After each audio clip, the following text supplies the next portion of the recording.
ओम शक्ति पराशक्ति। यहाँ बैठकर 108 बार ध्यान धरने वालों और यहाँ 9 बार इरमुड़ी समर्पण किए लोगों को टोना टोटका या मूठ जैसे मारक हानि नहीं पहुंचा सकते। जून 1984 के शक्तिवली में एक लेख छपा था जिसे हम आपको पढ़कर सुना रहे हैं।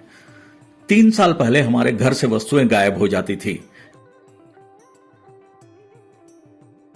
जितनी भी सावधानी बरती जाए चीजें गायब हो जाती। मैं बहुत ही चिंतित रहती थी कि ये सब क्यों हो रहा है। क्लेश के चलते रोने लगती। एक बार मैं जब त्रिची गई हुई थी तो अम्मा के एक भक्त ने मां आदि पराशक्ति की तस्वीर दी और मंत्र पुस्तक दी। मैंने उसे घर में लाकर रख दिया और प्रति मंगलवार के दिन प्रार्थना शुरू की। 2 सप्ताह ही बीते थे कि मेरी नजर मेरे घर में रखी हुई एक गुड़िया पर पड़ी जिसे काले कपड़े में लपेटकर सफेद धागे से बांधकर एक कोने में रखा गया था।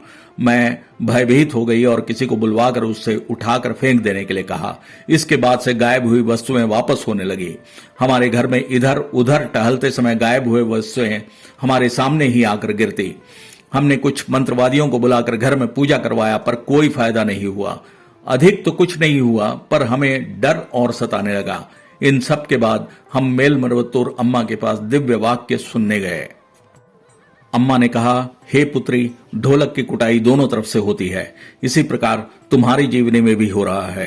तुम साल भर शांत रहो और 1008 मंत्रों का पठन लगातार करो। शेष मैं संभाल लूंगी। इसके बाद हम वापस घर लौट आए। जब हम आए तो आपस में लड़ते रहते, बालों के गुच्छों का गिरना, गहने गायब हो जाना, ऐसी घटनाएं घटित होती रहती थी। ऐसी घटनाओं के होने के बावजूद हमने हिम्मत नहीं हारी और 108 मंत्रों का पढ़ना जारी रखा। कभी कभी तो अम्मा के चित्र के सामने बैठकर रोते रोते मंत्र पढ़ती रहती।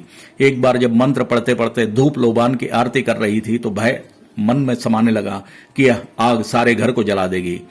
इसी के अनुरूप संध्या 7 बजे के करीब भोजन वाले कक्ष में आग लग गई। ऐसी कोई आग वाली वस्तु तो थी नहीं पर जलना शुरू हो गया। अम्मा ने इस घटना से भी हमें बचाया। हम कहीं बाहर थे और वापस आते समय देखा कि अग्निशमन वाले कर्मचारी अग्नि बुझा रहे थे। हमने मंत्र पढ़ना जारी रखा। फिर हमने एक घर बदला, वहां भी ऐसी घटनाएं होने लगी। करीब 10 महीने के बाद घटनाओं की तीव्रता कम होने लगी। हमने मंडली जाकर शक्तिमाला धारण किया और मरवत्तूर जाकर इरमुड़ी समर्पण किया। फिर उसी मिट्टी में अंग प्रदक्षिणा की। इसके बाद से सब कुछ अम्मा की कृपा से शांत होता चला गया। अगर हम मरवत्तूर अम्मा की उपासना लगन और मन से करेंगे तो उनकी परिपूर्ण कृपा को प्राप्त होंगे। ओम शक्ति अम्मा, हम तुम्हारे यहाँ शरणागत होते हैं।